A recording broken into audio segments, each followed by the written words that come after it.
فضلو علیمت و بابوی غویب ساکنان دهه اودینابویی از دهات سرچشمه ناحیه به نام شمس‌الدین شاهین این لحظه ها اطراف ثمرناک استفاده نمودن قطعه زمین‌های نزدیاولگی اوید به اجرای دستور جماعت دهات صحبت دارند. آنها در قطعه زمین نزدیاولگی بابوی غویب قرار دارند. در این حوله هر یک وجب زمین عاقلانه استفاده کرده شده وابسته به اقلیم کوهستان محصولات‌های گوناگون سبزواتی کشت کرده شده است.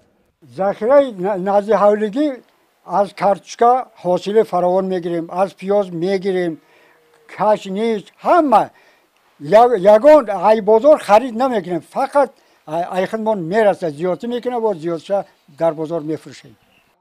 طبق اطلاع رهبریت جماعت دهات به همین مانند دیگر ساکنان این دهه از زمین‌های نزدیاولگی ثمرناک استفاده برده ایستادند. در دهات سرچشمه در دهه اودینابویی در برابر رشد ساحه کشاورزی وابسته با در نظر داشت احتیاجات اهالی با پیشنهاد جماعت دهات سیخ‌های خرد صنعتی بنیاد گردیده برای ساکنان بیشغل جایهای نوی کاری مهیا می‌گردند. یکی از این سیخ‌ها کارخانه روانکشی میباشد.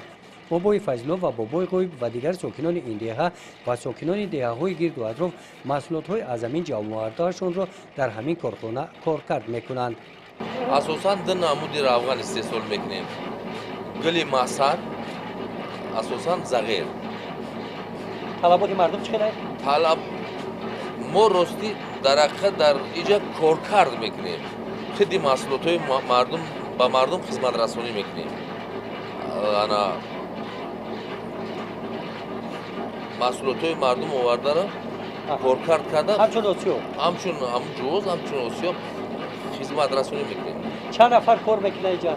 اینجا اصلا میگیم دو نفر در دهه اودینابویی برای بنیاد کارخانه‌های دیگر صنعتی طبیعت امکانات‌های مساعد را فراهم آورده است. از شفت این دهه سنگ‌ها گذشته در مسافه زیاده از 25 کیلومتر برای کارکرد سنگ این ثروت طبیعی تشکیل کارخانه‌های صنعتی در این زمینه استحصال محصولات‌های ساختمانی مهیا نمودن جایهای نوی کاری و پیشگیری سیل مساعدت می‌نمایند.